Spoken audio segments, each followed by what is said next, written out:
وَلْتَكُنْ مِنْكُمْ أُمَّةٌ يَدْعُونَ إِلَى الْخَيْرِ وَيَأْمُرُونَ بِالْمَعْرُوفِ وَيَنْهَوْنَ عَنِ الْمُنكَرِ وَأُولَئِكَ هُمُ الْمُفْلِحُونَ.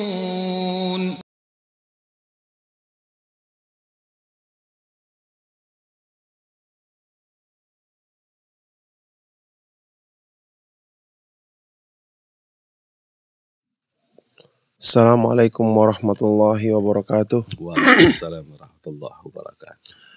Innal hamdalillah nahmaduhu wa nasta'inuhu wa nastaghfiruh wa na'udzu billahi min syururi anfusina wa min sayyiati a'malina may yahdihillahu fala mudhillalah wa may yudlil fala hadiyalah.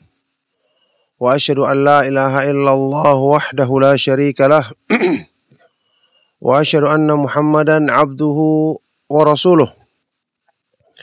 Ya ayyuhalladzina amanu taqullaha haqqa tuqatih wa la tamutunna illa wa antum muslimun.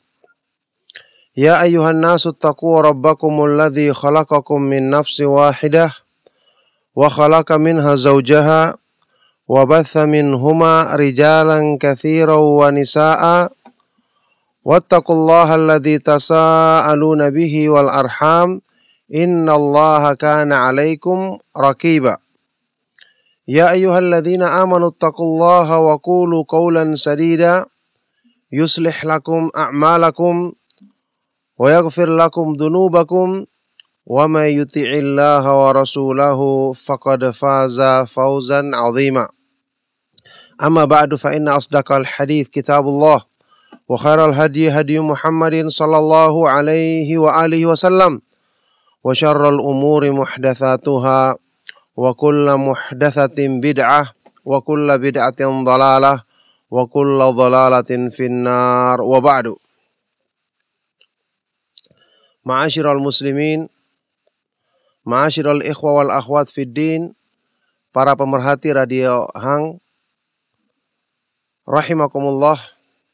Alhamdulillah, pada kesempatan di pagi hari ini tidak henti-hentinya kita memuji dan bersyukur atas semua limpahan nikmat yang Allah Subhanahu wa taala anugerahkan kepada kita.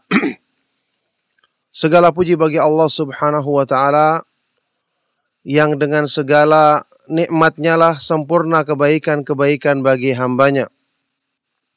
Segala puji bagi Allah Subhanahu wa taala yang telah senantiasa melimpahkan taufiknya kepada kita untuk kita selalu ingat kepada balasan yang kebaikan yang disediakannya di sisinya, untuk kita selalu dimudahkan untuk menundukkan hawa nafsu kita yang cenderung lebih tertarik kepada indahnya perhiasan dunia yang nampak di mata kita, untuk kemudian kita lebih mendahulukan janji keutamaan di sisi Allah Subhanahu wa taala, yang semoga Allah Subhanahu wa taala mudahkan kita termasuk ke dalam golongan orang-orang yang lebih mengutamakan kehidupan akhirat daripada kehidupan dunia yang semu. Ma'asyiral muslimin azakumullah. Di kesempatan pagi hari ini kita akan mengkaji sebuah tema yang mulia. Sebuah tema yang agung yang pantas untuk dijadikan renungan. Renungan berharga bagi orang-orang yang beriman kepada Allah Subhanahu wa taala dan hari kemudian. Bagi orang-orang yang tahu kehidupan di dunia yang sementara, bagi orang-orang yang mengharapkan balasan keutamaan di sisi Allah Subhanahu wa taala, orang-orang yang cinta kepada Allah Subhanahu wa taala dan hari kemudian. Perniagaan yang tidak akan merugi. Siapa yang tidak ingin selalu mendapatkan keuntungan? Apalagi kalau disebut-sebut dengan kata-kata tijarah, perniagaan, perdagangan, semua yang dibayangkan adalah keuntungan besar, Yang dibayangkan adalah sebuah bisnis yang sukses, yang tentu berlomba-lomba dikejar oleh manusia dalam kehidupan di dunia. Inilah yang terbayang ketika kita mendengarkan judul daripada kajian ini. Dan memang Allah Subhanahu wa ta'ala memotivasi hamba-hambanya yang beriman agar mereka itu diketuk keimanannya kepada hari kemudian, untuk mereka memikirkan bahwa di sana ada perniagaan besar yang ditawarkan oleh Allah Subhanahu wa ta'ala kepada hamba-hambanya yang beriman, yang tidak main-main keuntungannya, yang tidak main-main barang yang diperniagakan di dalamnya, adalah sesuatu yang sangat besar yang membawa kemuliaan bagi orang-orang yang beriman dalam hidupnya di dunia, apalagi di akhirat nanti. Inilah perniagaan bersama Allah Subhanahu wa ta'ala. Allah Subhanahu wa ta'ala menamakannya dengan perniagaan untuk menjadi daya tarik bagi orang-orang yang beriman. Kalau mereka tertarik dengan perniagaan di dunia dengan segala keuntungannya, maka perniagaan ini lebih istimewa, balasannya lebih tinggi dan lebih mulia. Barang yang diperniagakannya adalah sesuatu yang mulia dan pantas untuk dikejar. Inilah perniagaan bersama Allah Subhanahu wa ta'ala yang Allah Subhanahu wa ta'ala tawarkan kepada orang-orang yang beriman dalam banyak ayat Al-Quran, di antaranya dalam firman-Nya, Ya ayyuhalladzina amanu hal adullukum ala tijaratin tunjikum min adzabin alim tu'minuna billahi wa rasulihi wa tujahiduna fi sabilillahi bi amwalikum wa anfusikum dzalikum khairul lakum la'allakum tattaqun. Wahai orang-orang yang beriman, hal adullukum ala tijaratin tunjikum min adzabin alim? Apakah kalian suka? Maukah kalian aku tunjukkan kepada sebuah bentuk tijarah, perniagaan, perdagangan yang akan menyelamatkan diri kalian dari azab yang besar? Yang akan menyelamatkan kalian dari kerugian yang selama-lamanya, yaitu kalian beriman kepada Allah dan Rasul-Nya, dan kalian berjihad di jalan Allah Subhanahu wa ta'ala dengan harta dan jiwamu. Yang demikian itu adalah lebih baik bagimu jika kalian mengetahuinya.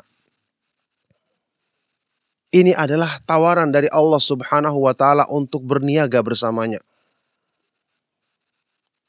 Dan tawaran di sini tawaran yang tinggi, karena yang menawarkannya adalah Allah Subhanahu wa ta'ala.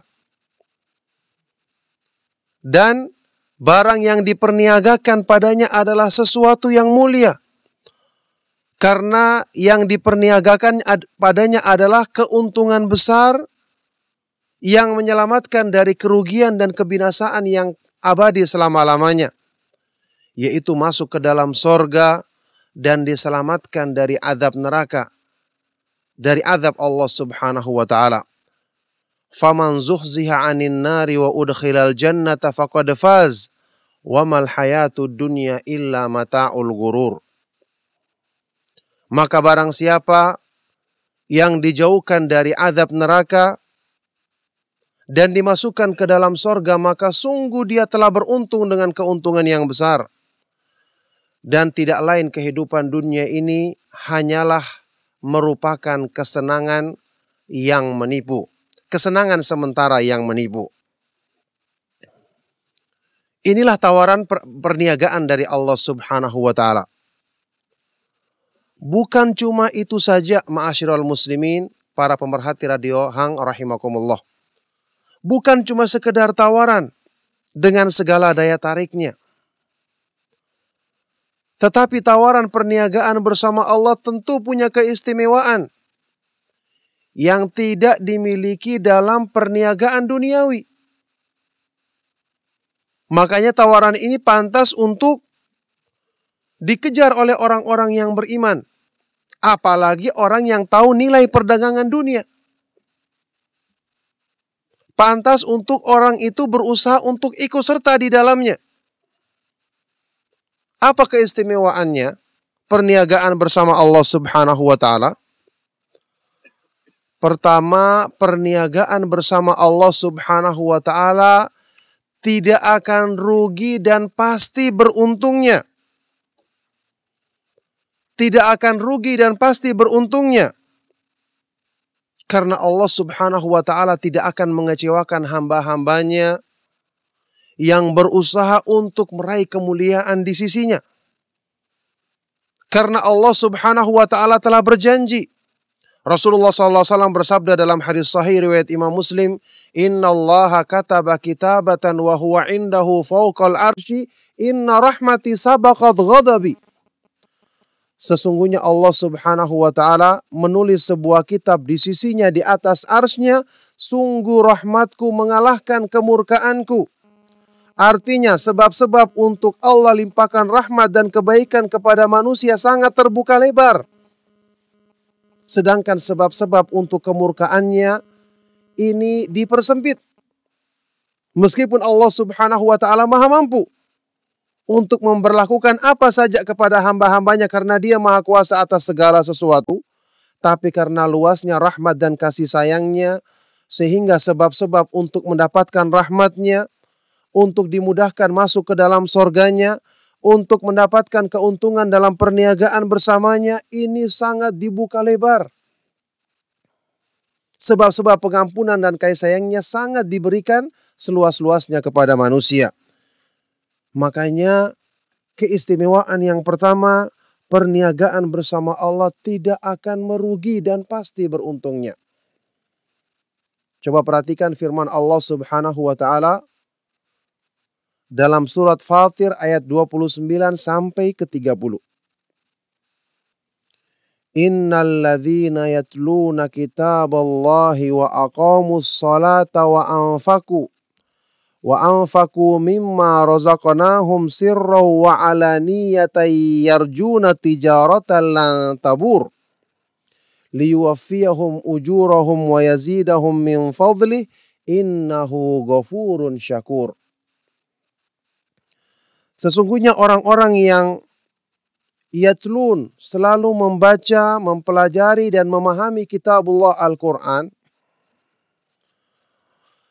Wa aqamus salata, mereka mendirikan salat dan menginfakkan sebagian dari rezeki yang kami anugerahkan kepada mereka, baik secara sembunyi-sembunyi maupun terang-terangan, secara diam-diam maupun terang-terangan. Apa yang mereka lakukan ini? Allah sebutkan dalam ayat ini, yarjuna tijaratan lan tabur. Mereka itulah orang-orang yang mengharapkan perniagaan yang tidak akan merugi. Melakukan amalan-amalan soleh, lahir dan batin untuk mendekatkan diri kepada Allah. Memperbaiki tauhid, memperbaiki keimanan. Mempelajari sunnah Nabi SAW dalam beribadah. Belajar akidah yang benar. Mempelajari ilmu yang bermanfaat, yang mewariskan amalan soleh, mempelajari ayat-ayat Al-Quran dan sunnah Nabi SAW berdasarkan pemahaman salafus soleh, pemahaman ahlu sunnah wal jamaah. Inilah yang dinamakan sebagai orang-orang yang melakukannya disebut sebagai orang-orang yang yarjuna tijaratan lan tabur. Mereka mengharapkan perniagaan yang sungguh tidak akan merugi. Liyuwaffiyahum ujurahum, supaya Allah menyempurnakan kepada mereka min fadlihi, karunia-Nya, dan menambahkannya, innahu ghafurun syakur, sesungguhnya Allah Subhanahu wa taala maha pengampun lagi maha mensyukuri, membalas kebaikan-kebaikan manusia. Jadi perhatikan di sini, Allah Subhanahu wa taala menutup ayat ini dengan menyebutkan dua namanya, Al-Ghafur dan Asy-Syakur. Dan kita ketahui bersama dalam kaidah memahami nama-nama Allah yang Maha Indah, bahwa setiap ayat Al-Quran yang diakhiri dengan penyebutan nama Allah, maka isi daripada ayat tersebut mesti berhubungan dengan nama Allah Subhanahu wa taala yang disebutkan di akhirnya. Berarti menunjukkan kepada kita Allah Subhanahu wa taala yang namanya Asy-Syakur, Maha mensyukuri atau Maha membalas perbuatan hamba-hambanya. Yang dengan ini Allah Subhanahu wa taala tidak akan menyia-nyiakan orang yang ikut serta dalam perniagaan bersamanya. Maka sungguh ini sebuah kemuliaan yang besar, yang tentu lebih utama dibandingkan dengan perdagangan duniawi, yang mana perdagangan duniawi terkadang masih ada resiko, bukan terkadang, bahkan sering ada resiko kerugian. Orang yang sudah menanamkan modal besar, memikirkan strategi bisnis yang jitu, tidak jarang kita dapati gagal dalam usahanya. Bahkan bisa jadi habis modal yang dimilikinya. Tetapi perniagaan bersama Allah Subhanahu wa taala untuk meraih kemuliaan yang lebih tinggi daripada keuntungan dunia, Allah istimewakan dengan apa? Sebagai tijaratan lan tabur, perniagaan yang tidak akan merugi selama-lamanya. Ini keistimewaan yang pertama, ma'asyiral muslimin, ma'asyiral ikhwa wal akhwat fid din, azakumullah. Keistimewaan yang kedua. Keistimewaan yang kedua, perniagaan bersama Allah Subhanahu wa taala tidak membutuhkan modal. Tidak butuh modal. Artinya, kalau kita berniaga di dunia kan kita harus keluarkan uang dari milik kita. Sehingga kita akan mikir-mikir juga, saya beli barang tersebut kelihatannya laris di pasaran. Tapi kan uang saya juga resikonya keluar. Iya kalau laku, kalau tidak laku bagaimana? Kalau berhasil dipasarkan, kalau tidak bagaimana? Itu kan yang timbul dalam pikiran kita. Tapi perniagaan bersama Allah Subhanahu wa taala, pikiran seperti ini tidak perlu muncul. Kenapa? Perniagaan bersama Allah yang diminta adalah harta dan jiwa kita, tenaga kita. Pertanyaannya sekarang, harta, jiwa, dan tenaga kita miliknya siapa? Milik Allah Subhanahu wa ta'ala. Apakah kalau kita tidak habiskan di jalan Allah akan menetap? Tidak akan habis? Atau tetap akan habis juga? Jawabannya tetap akan habis juga, iya kan? Jamaah sekalian rahimakumullah, tetap akan habis juga. Kalau tidak dikeluarkan di jalan Allah, tidak akan menetap harta kita, usia kita akan habis. Berakhir pada kematian, ujung-ujungnya. Makanya, disinilah kemuliaan perniagaan bersama Allah. Kita diminta untuk mencurahkan sesuatu yang juga milik Allah Subhanahu wa ta'ala. Coba lihat firman Allah Subhanahu wa ta'ala dalam surat At-Taubah ayat ke-111. Innallaha ashtara minal mu'minina anfusahum wa amwalahum bi anna lahumul jannah. Sesungguhnya Allah Subhanahu wa ta'ala membeli dari orang-orang yang beriman jiwa dan harta mereka dengan balasan kemuliaan berupa sorga untuk mereka. Di sini Allah sebutkan dengan membeli, padahal hakikatnya itu adalah milik Allah yang harus dikembalikan kepadanya. Yang mau tidak mau akan habis, karena kalau harta dan jiwa tidak dicurahkan di jalan Allah, tidak ada kemungkinan lain. Kemungkinan yang kedua pasti dicurahkan wal iyadzu billah di jalan syaitan dan di jalan hawa nafsu, naudzubillahi min dzalik. Ketika menafsirkan ayat ini dua imam besar Ahlus Sunnah dari kalangan tabi'in, Al-Hasan Al-Basri dan Qatadah Ibnu Di'amah As-Sadusi rahimahumullah ta'ala mengatakan, wallahi baya'ahumullahu fa'agla thamanahum. Demi Allah, Sungguh Allah Subhanahu wa ta'ala berjual beli dengan mereka dan Allah menjadikan sangat tinggi imbalan harga yang mereka terima, yaitu mendapatkan sorga. Sekarang kita renungkan, ini bukankah keistimewaan besar yang Allah Subhanahu wa ta'ala tawarkan kepada kita? Kalau kita merenungkan jiwa kita, harta kita, apakah kita akan simpan terus? Kalaupun kita tahan-tahan, kita simpan-simpan, apakah akan terus-menerus ada dalam diri kita? Makanya perniagaan bersama Allah Subhanahu wa ta'ala sungguh sangat merugi orang-orang yang tidak ingin ikut serta padanya. Karena cuma ada dua kemungkinan. Tidak berniaga bersama Allah, maka berniaga bersama syaitan dan hawa nafsu.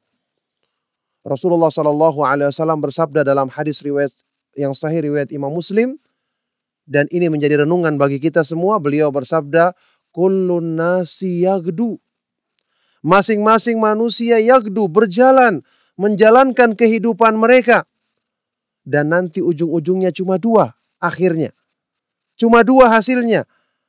Faba'i'un nafsahu. Masing-masing mereka nanti menjual dirinya, mempertaruhkan dirinya. Kesimpulannya cuma ada dua hasil akhir. Famu'tikuha au mubikuha. Masing-masing manusia menjalankan kehidupannya. Di situ mereka mempertaruhkan dirinya. Mempertaruhkan dirinya, berniaga bersama siapa? Dan cuma dua hasil akhirnya. Mu'tikuha, orang yang menyelamatkan dirinya, memuliakan dirinya dengan berniaga bersama Allah. Atau mubikuha, membinasakan dirinya sendiri dengan berniaga bersama syaitan dan hawa nafsunya. Na'udzubillahi min dzalik. Maka mana yang kita akan pilih di antara dua perniagaan tersebut? Ma'asyiral ikhwa fiddin, azakumullah. Nah, oleh karena itu, subhanallah, tawaran yang demikian menarik yang Allah Subhanahu wa ta'ala sampaikan kepada kita. Tapi kenapa masih banyak orang-orang yang enggan untuk ikut serta dalam perniagaan ini? Ini pertanyaan yang diistilahkan dalam bahasa Arab as-su'alu yatrahu nafsahu. Pertanyaan yang muncul dengan sendirinya. Perniagaan demikian tinggi, keuntungannya besar, tidak pernah rugi, tidak perlu modal. Tapi kenapa banyak orang yang tidak mau ikut serta? Ini pertanyaan. Jawabannya sebenarnya tidak sulit. Lihat saja perniagaan dunia. Kalau perniagaan besar, barangnya mahal, perniagaan tingkat tinggi, apakah semua orang bisa ikut serta atau cuma orang-orang yang punya selera tinggi? Apa jawabannya? Cuma orang yang punya selera tinggi. Memang tidak semua diberi hidayah untuk bisa ikut perniagaan seperti ini. Orang-orang yang demi Allah punya selera tinggi. Apa selera tinggi? Selera sorga. Sorga itu disifati dalam Al-Quran bagaimana? Fi jannatin aliyah. Di sorga yang sangat tinggi tempatnya. Lihatlah Rasulullah SAW waktu memerintahkan kepada kita meminta sorga. Dalam hadis sahih riwayat Imam Bukhari, apa kata beliau? Idza sa'altumullaha fas'aluhul firdaus. Fa innahu awsatul jannati wa a'laha. Wa saqfuha arsyur rahman. Kalau kalian meminta sorga kepada Allah, mintalah sorga yang paling tinggi, sorga firdaus. Karena itulah sorga yang paling tinggi dan paling di tengah-tengah, yang atapnya adalah arsy-Nya Allah Subhanahu wa ta'ala. Jadi selera sorga itu selera tinggi. Makanya orang-orang yang ikut serta dalam perniagaan bersama Allah, tidak semua orang, hanya orang-orang yang punya selera sorga. Yang siap mengorbankan apa yang ada dalam diri mereka untuk meraih perniagaan yang tinggi bersama Allah Subhanahu wa ta'ala. Dalam hadis yang riwayat Tirmidzi, Al-Hakim disahihkan oleh Al-Hakim Al-Zahabi, dinyatakan hasan oleh Syekh Al-Albani, Rasulullah SAW bersabda, Ala wa inna sil'atallahi ghaliyah. Ala wa inna sil'atallahil jannah. Ketahuilah sesungguhnya sil'ah, barang perniagaan Allah itu ghaliyah, sangat mahal. Ketahuilah bahwa sesungguhnya barang perniagaan Allah subhanahu wa ta'ala adalah surganya. Selera tinggi ayyuhal ikhwatu fillah. Jadi jangan kita artikan selera tinggi itu dalam urusan dunia. Yakni terlalu rendah. Dunia itu sesuai dengan namanya. Kata Imam Al-Munawi dalam Al-Faidul Qadir, dunia itu disebut dengan kata-kata dunia. Itu ada dua kemungkinan artinya secara bahasa. Diambil dari kata-kata yang pertama, dana yadnu, dunuan. Apa artinya? Dekat. Maksudnya apa? Cepat berakhirnya. Cepat berakhirnya. Dunia itu cepat berakhir. Makanya disebutkan dalam Al-Quran, hari kemudian itu dengan kata-kata ghadan. Ya ayyuhalladzina amanu taqullaha wal tanzur nafsum ma qaddamat lighad.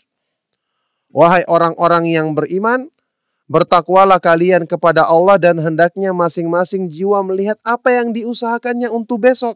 Jadi umurnya dunia itu dekat, tidak panjang. Makanya orang yang mengejar dunia berarti dia tidak memikirkan masa depannya yang sesungguhnya. Ini kemungkinan yang pertama. Kemungkinan yang kedua, dunia itu diambil dari kata-kata dana yadni danaatan. Artinya rendah dan hina. Sehingga orang yang orientasinya dunia, target utamanya dunia adalah demi Allah orang yang punya selera rendah. Orang yang tidak punya selera tinggi. Makanya Rasulullah SAW pantas untuk berlindung kepada Allah dari selera yang rendah ini. Dalam doa beliau yang disebutkan dalam hadis yang sahih, Rasulullah SAW mengucapkan, wala taj'alid dunya akbar hammina, wala mablagha ilmina. Ya Allah, janganlah engkau menjadikan dunia itu sebagai akbar hammina, sebesar-besarnya keinginan kami, target utama kami. Wala mablagha ilmina, dan puncak dari pengetahuan kami. Ini Rasulullah SAW berlindung dari keadaan demikian. Dan sangat disayangkan, kebanyakan manusia, ini keadaan mereka punya selera rendah. Akibat dari kuatnya dominasi hawa nafsu, dan ini kita akui. Karena nafsu itu melihat gemerlapnya dunia di depan matanya, harta, perhiasan, sementara balasan akhirat yang merupakan cirinya orang-orang yang selera tinggi tidak nampak, iya kan? Sedangkan dunia nampak. Makanya Allah berfirman dalam Al-Quran, ya'lamuna zahiran minal hayati dunya, wahum anil akhirati humul ghafilun. Kebanyakan manusia hanya mengetahui yang lahir dari kehidupan dunia, yang nampak dari kehidupan dunia, sedangkan untuk akhirat mereka rata-rata lalai. Coba sekarang perhatikan keadaan manusia. Kalau bicara tentang masalah mencari keuntungan duniawi, sekolah setinggi-tingginya, belajar sekeras-kerasnya untuk bisa meraihnya, mereka akan usahakan. Mereka mahir dan paling paham. Tapi untuk urusan akhirat, rata-rata mereka kalaupun taunya cuma sekedar pas-pasan. Sekedar seadanya.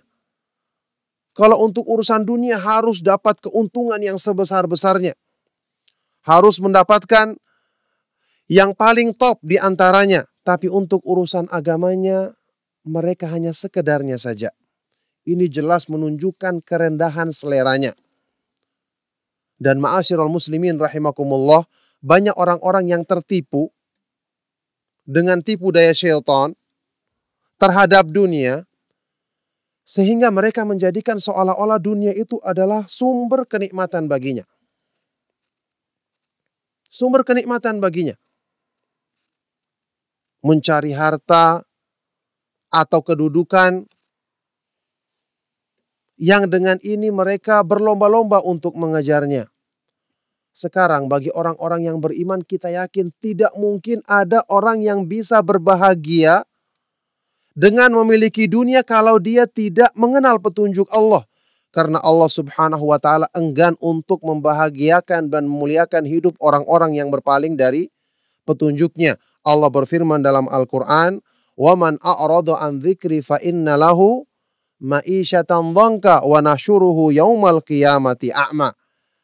Dan orang-orang yang berpaling dari peringatanku, maka sungguh dia akan merasakan kesulitan hidup di dunia, tidak mungkin bahagia. Dan di hari kiamat nanti, dia akan dikumpulkan dalam keadaan buta, na'udzubillahi min dzalik. Sekarang kita lihat bukti dan tanyakan kehidupannya orang-orang yang ahli dunia. Dunia itu ya, ambisi kalau kita mengejar dunia, cukup ambisinya saja itu sudah merupakan siksaan dan tekanan batin. Jangan dikira ada orang yang dia itu mengejar dunia, misalnya targetnya saya dalam bulan ini harus dapat 1 miliar. Jangan dikira jiwanya akan puas, tidak. Jiwa ini yang menciptakannya adalah Allah Subhanahu wa taala, dan Allah paling tahu tentang tabiat dan karakter jiwa manusia. Makanya Allah Subhanahu wa taala berfirman dalam Al-Qur'an, "Innama amwalukum wa auladukum fitnah." Sesungguhnya harta dan anak-anakmu adalah fitnah. Rasulullah SAW menegaskan dalam hadis yang sahih, "Inna likulli ummatin fitnah wa fitnatu ummati al-mal." Sesungguhnya masing-masing umat itu adalah fitnah, ada fitnahnya, cobaannya, cobaan yang menguji agama mereka, dan fitnah bagi umatku adalah harta. Jadi jangan disangka orang itu, sudahlah, kalau saya sudah dapat uang sekian saya akan puas, tidak akan mengejar dunia. Tidak mungkin. Kalau dia tidak mendapatkan taufik dari Allah, maka jiwanya tidak akan pernah puas mengejar dunia, dan ini sudah cukup menjadi malapetaka dan penderitaan baginya. Lihatlah sabda Nabi SAW dalam hadis sahih riwayat Imam Muslim, "Lau kana libni Adama wadiyani min dhahabin wa fi riwayatin min malin labtagha lahuma thalithan." Seandainya seorang manusia punya 2 lembah besar yang penuh berisi emas, berisi harta, apakah dia akan puas? Jawabannya tidak. Dia akan mencari lembah emas yang ketiga. Dia punya 3 tidak akan puas, dia akan cari yang keempat. Ini saja sudah cukup menjadi siksaan baginya. Dia tidak akan pernah istirahat. Dia tidak akan pernah sempat menikmati hartanya. Sekali lagi, Allah Subhanahu wa taala enggan untuk memberikan kebahagiaan hidup terhadap orang-orang yang berpaling dari petunjuknya. Makanya Imam Ibnu Qayyim rahimahullah taala mengatakan, hubbud dunya lahu thalathu afat. Orang yang mencintai dunia secara berlebihan, paling tidak ada 3 keburukan yang akan menimpanya. Dan ini cukup sudah merupakan penderitaan, siksaan lahir batin. Apa itu 3 halnya? 3 penderitaan ini, 3 keburukan ini.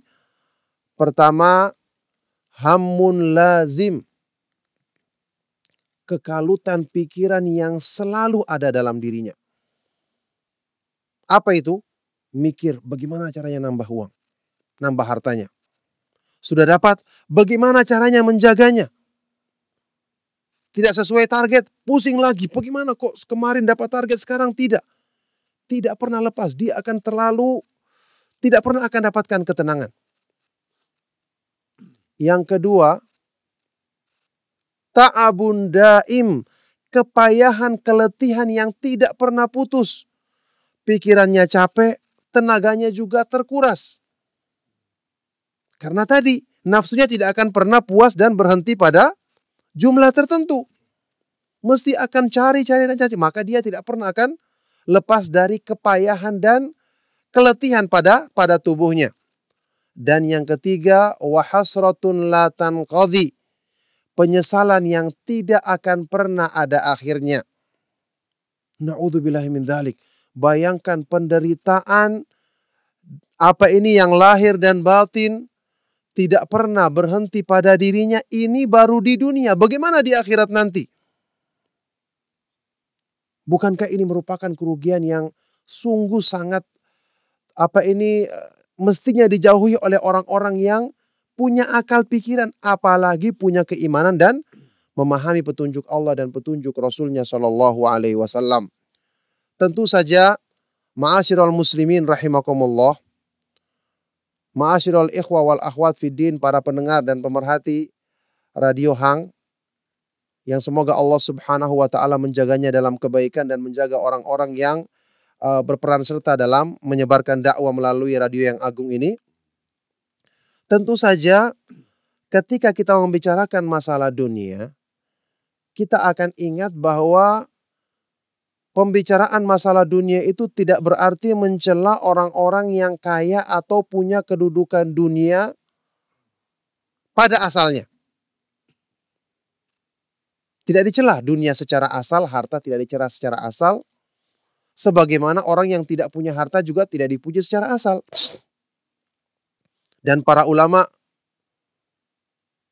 para peneliti, para ulama ahlu tahqiq yang terkenal dengan ketelitian dalam berpendapat, mereka ketika membahas perselisihan siapakah yang lebih utama, orang kaya yang bersyukur atau orang miskin yang bersabar, kesimpulannya tidak ada yang lebih utama, sama-sama kuat secara dalil. Orang miskin yang bersabar, jika takwanya lebih besar maka dia lebih utama daripada orang kaya yang bersyukur, dan juga sebaliknya. Jadi harta tidak dicela secara zat, sebagaimana juga kedudukan. Demikian pula kemiskinan tidak dipuji secara zat, kecuali kalau digunakan untuk menjadikan manusia bersabar dan selalu bersangka baik kepada Allah. Cuma yang menjadi masalah, kebanyakan harta itu menjadi fitnah bagi manusia. Seandainya dia bisa menundukkan hartanya, menjadikan hawa nafsunya tidak dikuasai oleh dunia, maka ini terpuji. Orang yang punya harta di genggamannya tapi tidak masuk ke dalam hatinya. Bahkan inilah arti zuhud yang sesungguhnya. Jadi orang yang kaya pun bisa bersikap zuhud.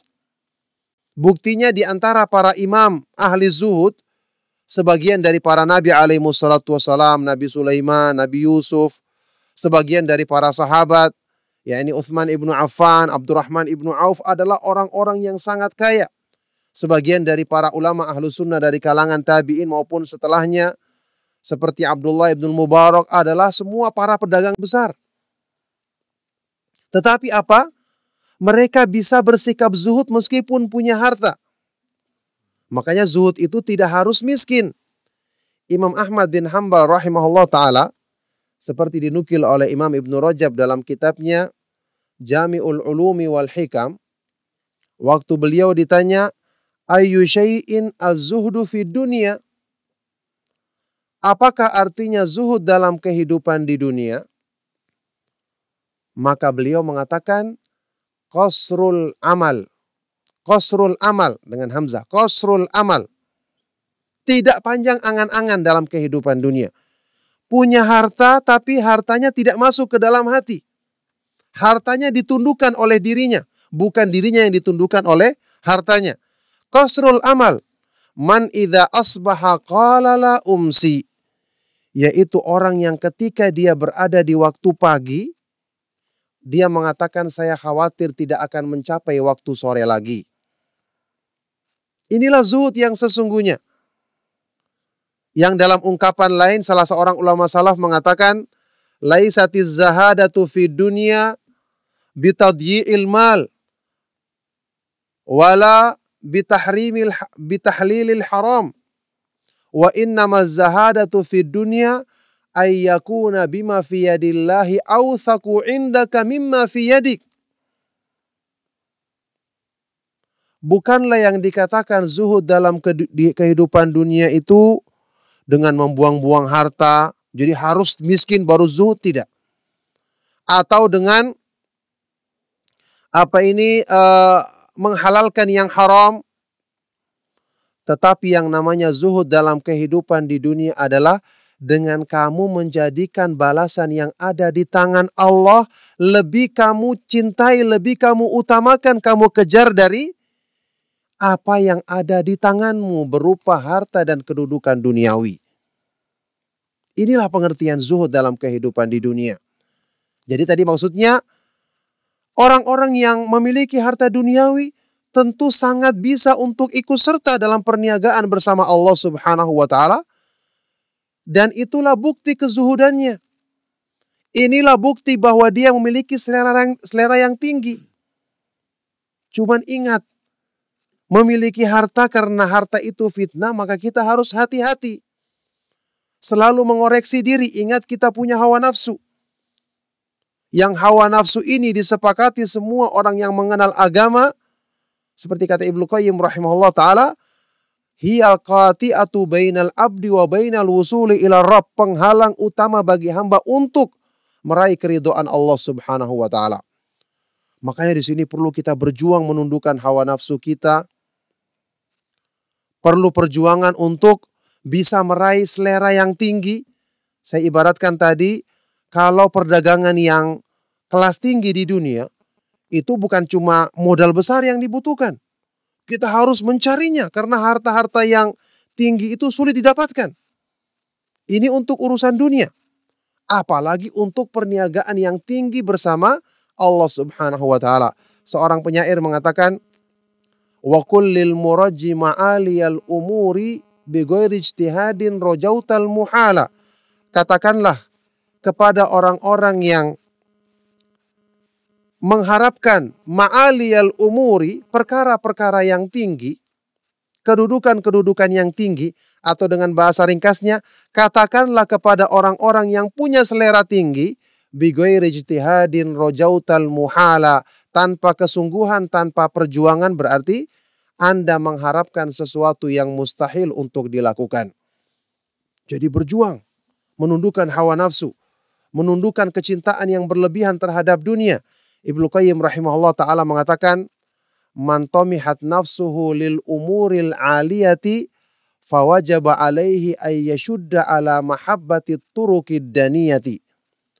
Barang siapa yang mulai timbul keinginannya untuk meraih kedudukan-kedudukan yang tinggi, sudah mulai timbul dalam dirinya selera-selera yang tinggi untuk meraih ketinggian sorga, apa yang wajib dilakukannya? Wajib baginya untuk menutupi pintu-pintu kecintaannya terhadap perkara-perkara yang rendah, yaitu perkara-perkara dunia dan perhiasannya yang semu. Oleh karena itulah di sini, ma'asyiral ikhwah wal akhwat fi din azakumullah, sekali lagi perjuangan menundukkan hawa nafsu.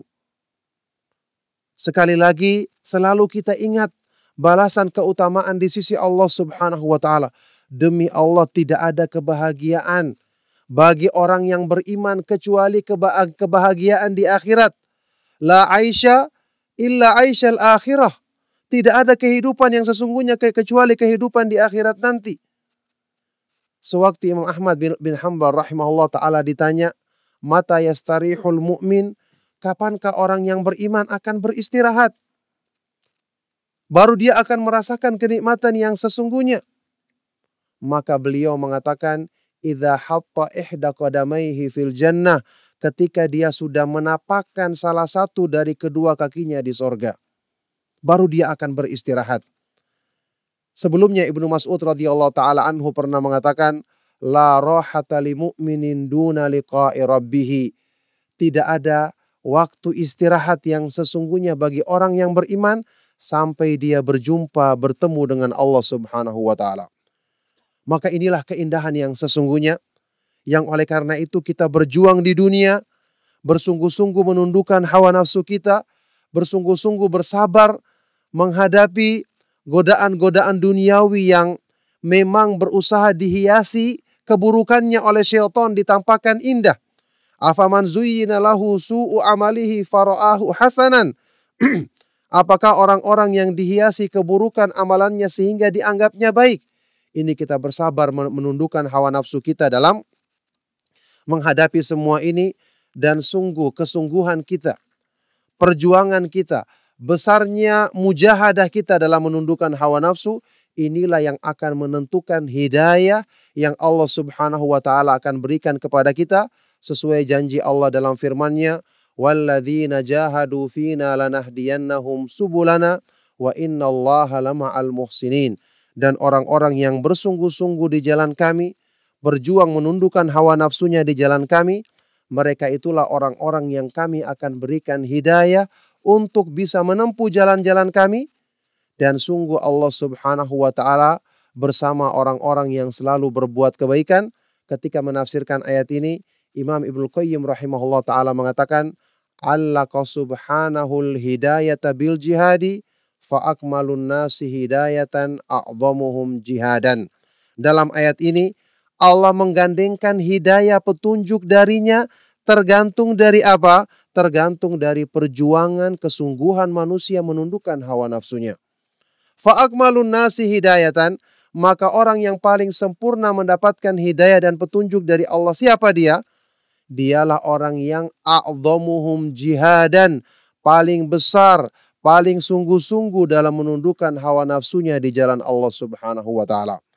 Maka inilah ma'asyiral ikhwa wal akhwat fid din, para pendengar Radio Hang, a'azzakumullah, inilah renungan bagi kita semua yang semoga Allah Subhanahu wa Ta'ala mudahkan kita termasuk ke dalam golongan orang-orang yang punya selera tinggi, orang-orang yang ikut mengambil bagian, bahkan mencurahkan segenap yang kita miliki untuk ikut serta dalam perniagaan bersama Allah Subhanahu wa Ta'ala, yang sungguh hanya ditawarkan kepada sebagian hamba-hambanya, hanya kepada orang-orang yang beriman dan mengharapkan balasan kemuliaan di sisi Allah Subhanahu wa Ta'ala di akhirat nanti. Demikianlah nasihat ringkas ini, semoga bermanfaat bagi kita semua, dan mohon maaf atas kata-kata yang salah dan kurang berkenan. Saya cukupkan. Sallallahu wasallam wa barak ala nabiyina Muhammadin wa ala alihi wa ashabihi wa man tabi'ahum bi ihsanin ila yaumiddin wa akhiru da'wana anil hamdulillahi rabbil alamin. Jazakallah khairan jazah. Barakallahu fiik pada Ustaz Abdullah Taslim yang telah memberikan kajian yang begitu padat, singkat dan cukup jelas buat kita semuanya. Dan tentunya kita mengharapkan kemudahan dari Allah agar kita bisa memahami apa yang beliau sampaikan. Kita akan praktekkan di kemudian hari. Baik sahabat Hang yang dirahmati Allah dimanapun Anda berada, kita akan masuk kepada sesi tanya jawab, tapi sebelum itu kita akan memberikan beberapa informasi demikian. Sahabat Hang yang dirahmati Allah dimanapun Anda berada, kita masuk pada sesi tanya jawab. Silakan ke 468106 atau 467106 dan juga silakan kirim ke pesan singkat kita ke nomor 0856 684 10106 dengan menulis 2 huruf SA, spasi dan isi pertanyaan tersebut. Baik, untuk pertanyaan pertama kita akan terima penelponnya. Assalamualaikum. Waalaikumsalam warahmatullahi wabarakatuh. Maaf, Umi Selamat dari Tanjung Pinang. Iya, Umi Selamat dari Tanjung Pinang. Silakan. Assalamualaikum Pak Ustadz. Waalaikumsalam warahmatullahi wabarakatuh. Silakan. Pak Ustadz, saya ini ketika sedang semangat mengejar perniagaan Allah, sedang saya katakan alhamdulillah bagus lah. Pasti ada aja yang menghambaknya gitu. Jadi bagaimana saya bisa istiqomah terutama tentang tadi yang dikatakan nafsu Pak ya. Maklum kan, jadi saya mohon maaf doanya kepada Bapak Ustadz. Semoga saya tetap istiqomah di dalam Al-Quran dan hadis yang sahih.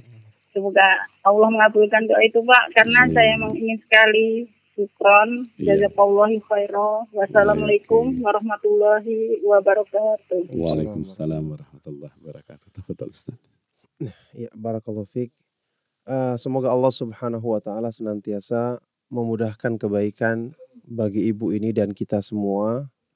Semoga Allah Subhanahu wa Ta'ala memudahkan untuk beliau istiqomah di atas agama Allah, memudahkan untuk senantiasa mengambil bagian besar dari perniagaan bersama Allah Subhanahu wa Ta'ala, juga untuk kita semua. Tentu saja saya katakan tadi, karena perniagaan bersama Allah ini adalah sesuatu yang sangat mulia, maka tentu syaitan tidak akan tinggal diam ya. Rasulullah SAW bersabda, Inna syaitana yaq'udu libni Adam bi'atrukihi kulliha. Sesungguhnya syaitan itu akan duduk menghalangi manusia dari semua jalan kebaikan yang akan dilaluinya. Ya tidak mungkinlah kemuliaan yang besar seperti ini kemudian syaitan tinggal diam, mudah untuk dicapai. Tentu akan mudah bagi orang-orang yang dimudahkan oleh Allah Subhanahu wa Ta'ala. Makanya untuk istiqomah, yang pertama kali kita harus usahakan adalah banyak berdoa kepada Allah Subhanahu wa Ta'ala. Kebaikan itu ada di tangannya. Biyadihil khair, di tangannya lah segala kebaikan. Makanya kalau kita tahu kebaikan itu di tangannya, berarti kita harus selalu minta kepada yang punya kebaikan tersebut. Oleh karena itulah Imam Ahlus Sunnah dari kalangan tabi'in yang terkenal yang bernama Mutarrif ibn Abdillah ibn Syikhir pernah mengatakan, ad-du'a'u huwa jima'ul khair. Doa itu adalah penghimpun segala kebaikan, pengumpul segala kebaikan. Makanya kita berdoa, mohon kepada Allah agar dijadikan istiqomah di atas kebaikan ini, istiqomah untuk selalu menundukkan hawa nafsu. Setelah itu kita usahakan sebab-sebab. Di antara sebab yang paling utama adalah sering mendengarkan nasihat yang bermanfaat. Karena Al-Quran adalah sebaik-baik nasihat untuk mengetuk hati manusia. Makanya orang yang mendengarkan nasihat kemudian dia tersinggung, itu lebih bagus. Berarti ada kebaikan dalam dirinya. Allah berfirman tentang orang-orang munafik dalam Al-Quran, walau alimallahu fihim khairan la asma'ahum. Seandainya Allah menghendaki kebaikan bagi mereka, maka Allah jadikan mereka mau mendengarkan peringatannya dalam Al-Quran. Oleh karena itu kita sering dengarkan Al-Quran, membaca Al-Quran, berusaha merenungi kandungan artinya, dengarkan ceramah-ceramah yang bermanfaat. Kalau kita merasa lalai, kita berusaha mengunjungi teman kita yang dengan mendengarkan nasihatnya atau melihat tingkah lakunya kita akan kembali ingat kepada Allah Subhanahu wa Ta'ala.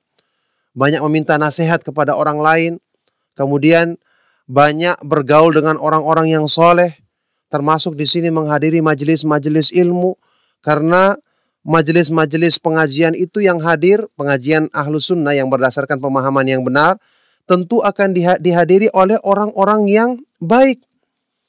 Kalau mereka adalah orang-orang yang buruk, mesti tidak mungkin ngumpulnya di pengajian, mesti kumpulnya di pinggir jalan.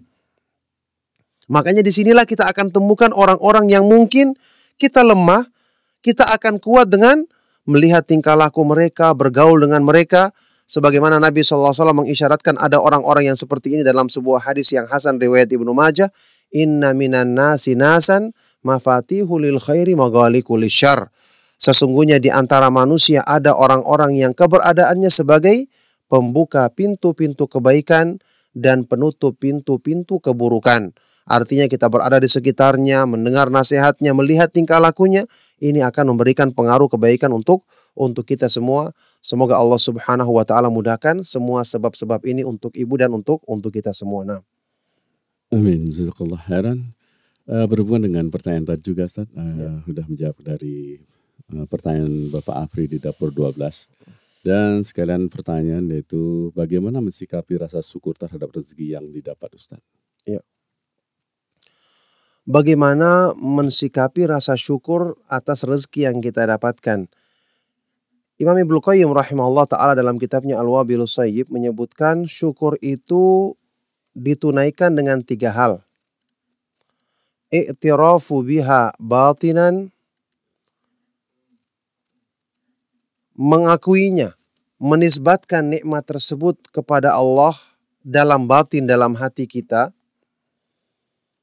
Kemudian wanutku biha zahiran, ini mengucapkannya dengan anggota badan kita, ini memuji Allah Subhanahu wa Ta'ala dan bersyukur kepadanya. Kemudian yang ketiga tasrifuha fi ma yurdi musdiha wa mu'tiha, menggunakannya di jalan yang diridhoi oleh zat yang melimpahkan dan menganugerahkan nikmat tersebut kepada kita. Inilah cara untuk mensyukuri nikmat harta yang kita miliki.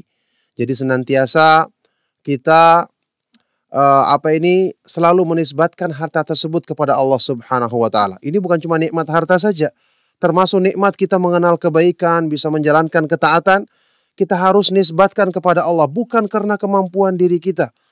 Seandainya bukan karena hidayah dari Allah, tidak akan bisa kita mengenal kebaikan dan mengamalkannya. Seperti ucapannya penduduk sorga, Alhamdulillahilladzi hadana lihada, wa ma kunna linahtadiya laula an hadanallah. Segala puji bagi Allah yang telah memberikan hidayah kepada kita untuk bisa meraih kemuliaan ini, dan sungguh kita tidak akan mendapatkan hidayah kalau bukan karena petunjuk dari Allah Subhanahu wa Ta'ala. Setelah itu kita nampakkan secara zahir, nampakkan pada anggota badan kita bekas-bekas nikmatnya Allah, dengan menghiasi anggota badan kita dengan hal-hal yang sesuai dengan syariat, lisan kita banyak memuji dan menyanjung nama Allah, yang bagaimanapun kita bersyukur kepada Allah sebenarnya tidak akan mampu kita tunaikan dengan sesungguhnya, karena kita bisa bersyukur kepada Allah itu juga adalah taufik dari Allah yang butuh syukur lagi selanjutnya. Kemudian pada anggota badan kita atau harta tersebut kita gunakan di jalan yang diridhoi oleh Allah Subhanahu wa taala. Inilah hamba yang bersyukur dengan nikmat yang harta yang Allah Subhanahu wa taala berikan kepadanya. Nah, Taib Saud Frank, silakan kembali, kami tunggu di 468106 atau 467106. Assalamualaikum. Halo, assalamualaikum. Assalamualaikum. Waalaikumsalam warahmatullahi wabarakatuh. Maaf, Uti, dari siapa di mana ini? Umu Anam dari Karimun. Umu Anam di Karimun, silakan. Assalamualaikum Ustaz. Waalaikumsalam warahmatullahi wabarakatuh. Baik, mungkin karena kelemahan pada diri anak tidak memahami pada poin kedua yang Ustaz jelaskan tadi mengenai keuntungan perniagaan yang tidak pernah merugi ini. Itu tidak perlu modal. Sedangkan salah satu pintu perniagaan ini kan kita menginfakkan di jalan Allah. Nah, bagaimana kita bisa menginfakkan sedangkan kita tidak memiliki sesuatu apapun yang bisa diinfakkan? Mohon dijelaskan Ustaz. Jazakallahu khair. Assalamualaikum. Waalaikumsalam warahmatullahi wabarakatuh. Ya, barakallahu fiik. Ya, pertanyaan yang sangat baik sekali ya dari Ummu Anam ya. Semoga Allah Subhanahu wa taala menjaga ibu dan keluarga selalu dalam kebaikan. Pertanyaan yang kedua, kenapa disebutkan tadi tidak membutuhkan modal ya? Apa artinya? Saya sudah terangkan tadi, sebenarnya begini. Kita berniaga bersama Allah dituntut untuk mencurahkan jiwa kita, tenaga kita, dan harta kita di jalan Allah. Cuma sekarang kalau kita renungkan, modal jiwa dan harta kita yang kita curahkan di jalan Allah hakikatnya milik siapa? Kan milik Allah Subhanahu wa taala, bukan milik kita kan? Maksudnya yang kita diminta untuk curahkan itu adalah sesuatu yang mesti kita akan kembalikan kepada Allah. Jadi hakikatnya kita tidak mengeluarkan apa-apa sebenarnya. Lagi pula, harta dan jiwa kita kalaupun tidak kita gunakan di jalan Allah, maka kita akan habiskan di jalan keburukan yang lain. Na'udzubillahi min dzalik, yaitu di jalan syaitan dan hawa nafsu. Tidak ada pilihan yang ketiga, cuma dua pilihan. Di jalan Allah atau di jalan selainnya. Jadi ini hakikatnya kita mengeluarkan sesuatu yang bukan milik kita. Makanya saya bahasakan dengan kita tidak membutuhkan modal, karena yang kita curahkan di dalam perniagaan bersama Allah adalah sesuatu yang juga milik Allah Subhanahu wa taala dan akan kembali kepadanya. Nah. Baik, jazakallahu khairan Ustaz. Kita akan bacakan satu pesan singkat datangnya dari Pak Jasi di Johor, Ustaz. Assalamualaikum Ustaz. Waalaikumsalam warahmatullahi wabarakatuh. Ustaz, bagaimana cara menghilangkan rasa cinta terhadap dunia yang sudah benar-benar melekat pada diri kita dan pada kedua orang kita, Ustaz? Syukran. Pada kedua orang tua kita? Maksudnya kedua orang tuanya. Ya, barakallahu fikum. Ini tentu saja merupakan ya penyakit yang banyak menimpa kaum muslimin, yang kita berdoa kepada Allah Subhanahu wa taala semoga dimudahkan untuk menghilangkannya. Sebaik-baik cara untuk menghilangkan penyakit cinta dunia yang ini merupakan malapetaka besar ya. Pertama adalah seperti yang saya katakan tadi, menggunakan jima'ul khair, penghimpun segala kebaikan, yaitu doa kepada Allah Subhanahu wa taala. Jiwa kita lemah, bersandar kepada Zat yang Maha Kuat dan Maha Perkasa. Kita tidak mampu untuk menghilangkan dari hati kita, karena hati kita emang yang menguasainya adalah Allah Subhanahu wa taala. Rasulullah SAW bersabda, "Inna quluba bani Adam kullaha baina isba'aini min asabi'ir rahmani yusarrifuhu haitsu yasha." Hati manusia semua terletak di antara isba'ain, dua jari dari jari-jarinya Ar-Rahman, yang Allah Subhanahu wa taala akan bolak-balikan sesuai dengan kehendaknya. Jadi karena Allah yang menguasai hati kita, dialah yang bisa menghilangkan segala kotoran-kotoran penyakit buruk dalam jiwa kita, dalam hati kita, maka perbanyak doa memohon kebaikan kepadanya. Itu yang pertama. Yang kedua, penyakit hati bagaimanapun parahnya, sebab untuk menyembuhkannya yang paling utama adalah dengan mempelajari Al-Quran, membacanya, serta merenungi kandungan maknanya. Karena Al-Quran diturunkan sebagai syifa'un lima fis sudur. Ya ayyuhan nasu qad ja'atkum mau'idhatum mir rabbikum wa syifa'un lima fis sudur. Allah berfirman dalam Al-Quran, wahai sekalian manusia, sungguh telah datang pada Al-Quran itu nasihat dan peringatan bagimu sekaligus sebagai syifaun lima fis sudur, obat bagi penyakit hatimu. Nah, ini kendalanya saat ini kita adalah kita hanya meyakini atau menjadikan Al-Quran itu sebagai obat hanya pada waktu untuk mengobati orang yang kemasukan jin. Jadi Al-Quran yang demikian mulia diturunkan hanya untuk obat orang yang kemasukan jin. Subhanallah, ini terlalu rendah. Al-Quran diturunkan untuk tujuan yang lebih mulia. Menjadikan hati manusia disinari dengan cahaya keimanan. Menghilangkan penyakit-penyakit hati dalam hati manusia termasuk cinta dunia yang berlebihan. Bagaimana caranya? Caranya begini, ayat-ayat Al-Quran yang menjelaskan tentang akhirat, nikmat di sorga, azab neraka, tentang hinanya dunia yang banyak disebutkan dalam ayat Al-Quran, kita baca, renungi artinya, resapi maknanya. Berusaha untuk kita mentransfer makna tersebut, kita masukkan dalam jiwa kita, kita ulang-ulang, niscaya dengan ini insya Allah kita akan dapatkan pengaruh yang luar biasa dari penyembuh yang utama terhadap penyakit hati manusia, yaitu Al-Quran, kalau kita mau merenungkan kandungan artinya dan merasapinya ke dalam jiwa kita, tentu saja setelah kita mengetahui makna yang benar daripada ayat-ayat tersebut. Nah, jadi itu merupakan cara untuk mengobati penyakit hati. Nah, baik, silakan sahabat Hang kembali ke 468106 atau 467106. Kita terima kembali. Assalamualaikum. Waalaikumsalam warahmatullahi. Maaf, Aki bisa volume radionya dikecilkan sedikit. Samsudin Batu Besar, Pak, ya. Ya, Tajuddin Samsudin. Samsudin Batu Besar, silakan. Gimana dengan Osama bin Laden, Amro JKS, terus Umar Pate? Maksudnya Pak, pertanyaannya gimana Pak? Apakah dapat tawaran dari Allah gitu Pak? Terima kasih. Perniagaannya ya, hubungannya ya. Ya. Barakallahu fiik. Pertanyaan yang sangat bermanfaat sekali dari Bapak Samsudin ya. Semoga Allah Subhanahu wa taala menjaga beliau dalam kebaikan. Orang-orang yang Bapak sebutkan, sebagaimana orang-orang yang telah terdahulu meninggal dunia, kita berdoa kepada Allah Subhanahu wa taala semoga Allah menerima mereka, mengampuni dosa-dosa mereka. Akan tetapi tentu saja tidak bisa kita pastikan keadaan mereka, karena cuma Allah Subhanahu wa taala yang mengetahuinya. Cuma yang kita ketahui dari perbuatan-perbuatan mereka sewaktu menafsirkan yang namanya jihad itu salah faham dan tidak sesuai dengan pemahaman Ahlus Sunnah wal Jamaah.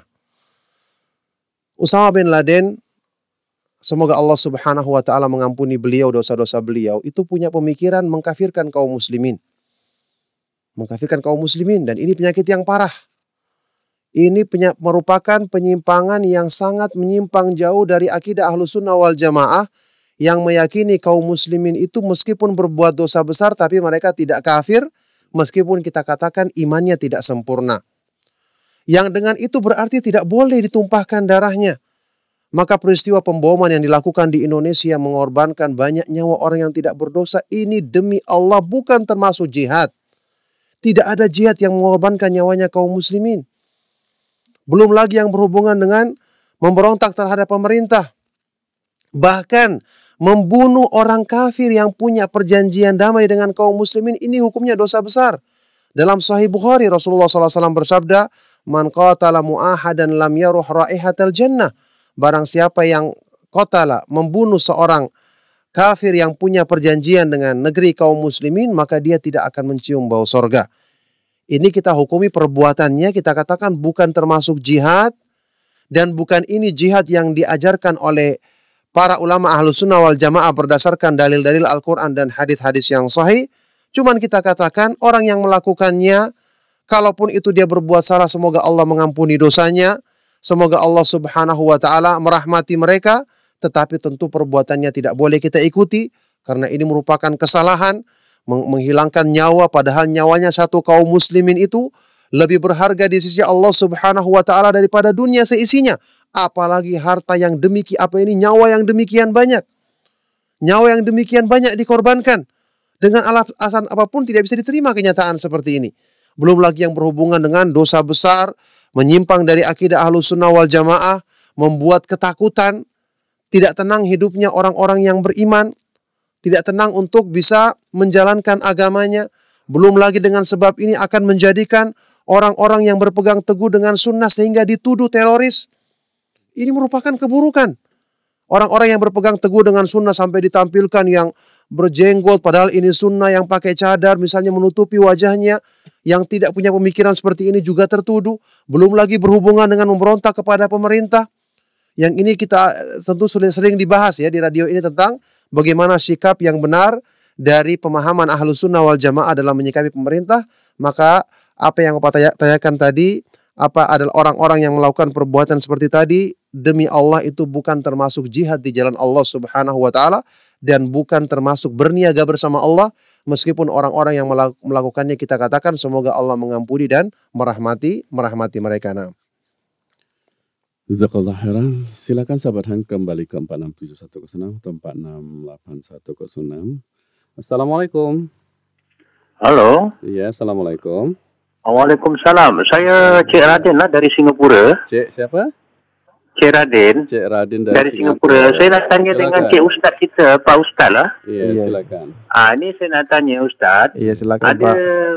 Ini saya nak tanya, ini Alhamdulillah saya nak tanya untuk yang baik. Iya, silakan. Adakah kita sebagai hamba Allah ya, sebagai umat baginda Rasulullah SAW, bolehkah ada orang yang berkata, ada para ulama yang Pak Kiai yang saya pernah dengar di Singapura lah. Iya. Orang berkata, kadang-kadang bolehkah kita menghadiahkan Fatihah kepada pangkat-pangkat Rasulullah seperti Nur Mahabbah Rasulullah, Khataman Nabiul Karim, atau apa saja yang ada pada pangkat-pangkat Rasulullah. Selepas salat, boleh tak kita menghadiahkan Al-Fatihah Al-Karim untuk baginda SAW dengan pangkat-pangkatnya? Itu saja ya. Itu aja Pak ya.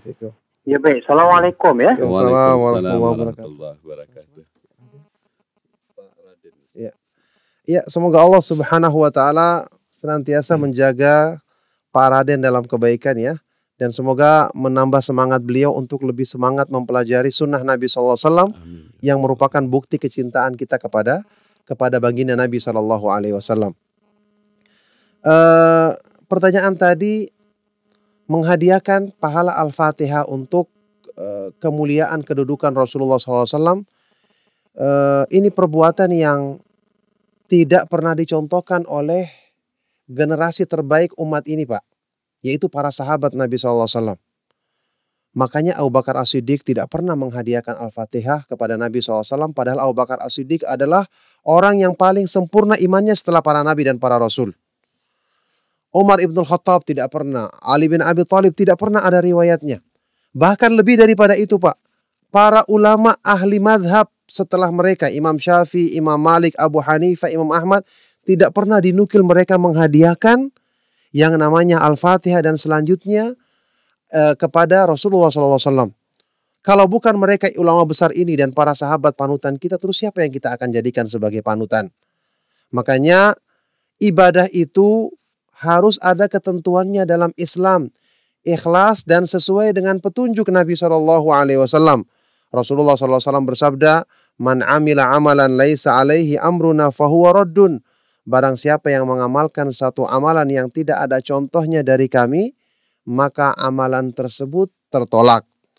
Kita mencintai Nabi SAW, tapi mengungkapkan cinta kita bukan dengan menyelisih petunjuk beliau. Karena segala sesuatu yang dibutuhkan oleh kaum muslimin untuk beribadah, mengungkapkan rasa cinta kepada Allah dan kepada Rasulnya telah dijelaskan dengan selengkap-lengkapnya dan sejelas-jelasnya dalam Islam. Makanya dalam hadis sahih riwayat Tabrani, Rasulullah SAW bersabda, "Ma baqiya syai'un yuqarribukum minal jannati wa yubaidukum 'anin nari illa wa qad buyyina lakum." Tidak tertinggal lagi, tidak tersisa lagi wahai kaum muslimin, segala sesuatu yang kalian butuhkan, yang kamu butuhkan untuk segala sesuatu yang mendekatkan kamu dari sorga dan menjauhkan kamu dari neraka, kecuali semua itu telah dijelaskan kepadamu. Jadi amal-amal seperti tadi tidak ada contohnya, tidak ada ayat Al-Qur'annya, tidak ada hadis Nabi SAW yang menganjurkannya, dan tidak pernah dikerjakan oleh para sahabat, serta para ulama-ulama imam-imam besar dalam Islam, setelah para sahabat radhiyallahu ta'ala anhum ajma'in. Ya.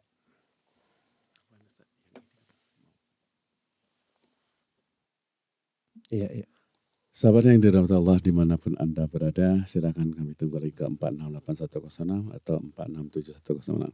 Baik, kita akan bacakan satu pesan singkat datangnya dari Ibu Aini di Baloi. Assalamualaikum, waalaikumsalam warahmatullahi wabarakatuh. Ustaz, salah satu perniagaan dengan Allah Ta'ala adalah berjuang di jalan Allah dengan harta dan jiwanya. Maksudnya apa, Ustaz? Ada yang mengatakan maksudnya apakah harus keluar seperti saudara-saudara kita yang dari keluar beberapa hari dari masjid ke masjid, dan bagaimana ini Ustaz? Iya, setiap orang, jadi yang kita bahas tadi itu adalah membahas tentang motivasi untuk mengejar perniagaan bersama Allah. Tentu maknanya ayat tadi harus dikembalikan kepada tafsir dari para ulama ahlu sunnah.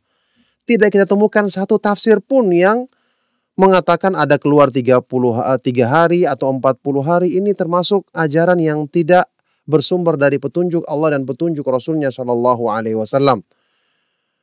Mereka-mereka yang melakukan keluar dengan cara seperti ini kita dapati bukanlah orang-orang yang belajar agama secara khusus, mendalami ilmu agama kemudian mendakwai manusia. Padahal untuk urusan dunia saja kita sepakat. Orang itu harus jadi ahli dulu supaya bisa menjadi rujukan dalam ilmu tertentu. Bahkan Allah berfirman dalam Al-Quran, Fas'alu ahla dzikri in kuntum la ta'lamun.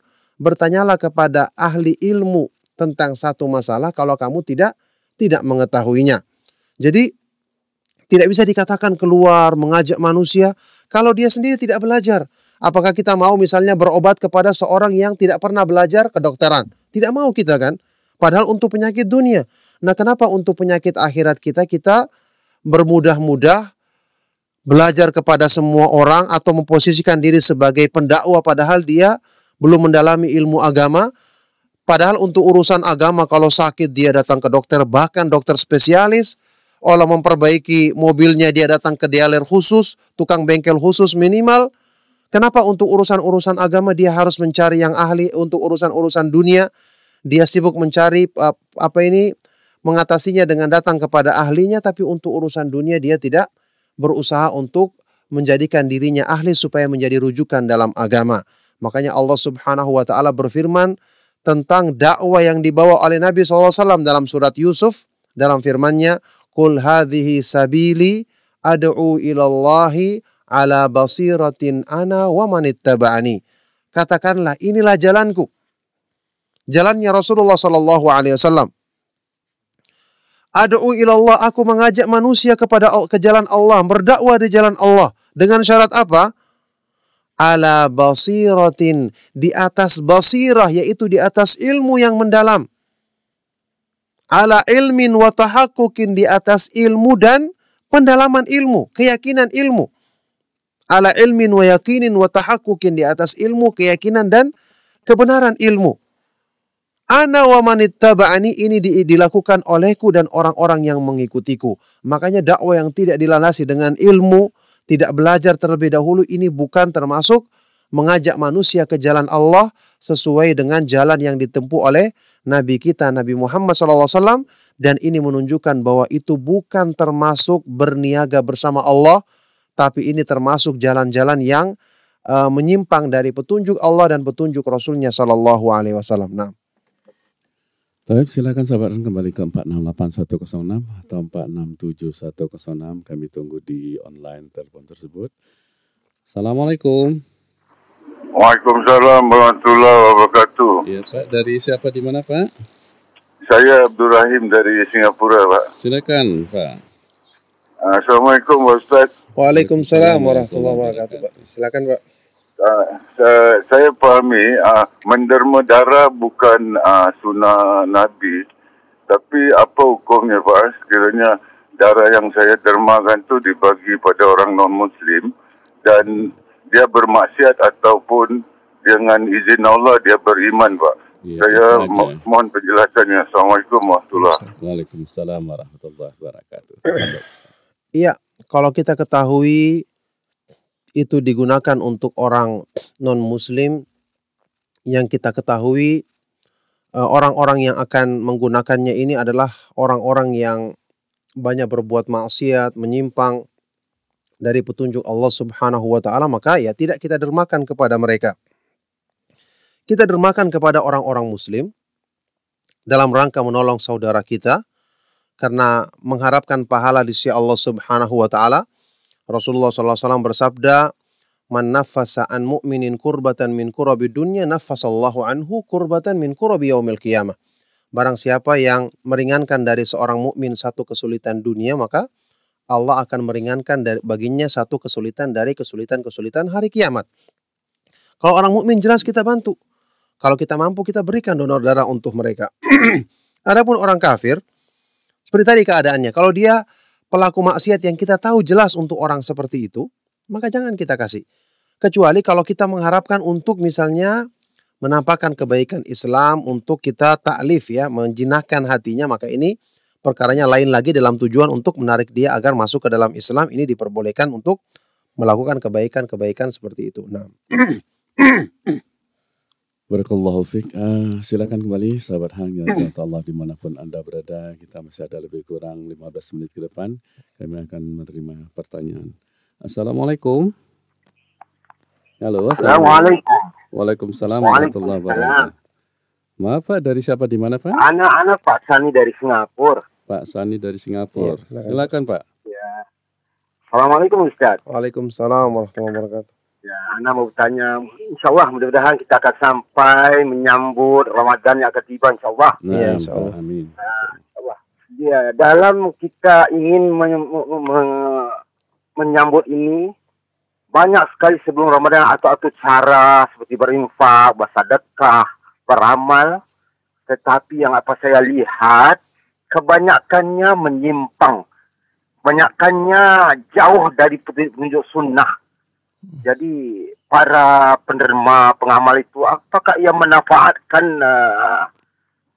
individu-individu yang melaksanakannya? Itu saja Pak Ustaz. Assalamualaikum warahmatullahi wabarakatuh. Waalaikumsalam warahmatullahi wabarakatuh. Untuk pertanyaan dalam menyambut Ramadan Ustaz. Banyak yang berbuat kegiatan yang dilakukan yang tidak sesuai. Oh gitu ya. Ya, barakallahu fikum Pak Abdurrahim ya. Sani. Pak Sani ya, semoga Allah Subhanahu wa taala senantiasa melimpahkan kebaikan darinya untuk Pak Sani dan keluarga ya. Alhamdulillah, pertanyaan yang sangat bermanfaat sekali.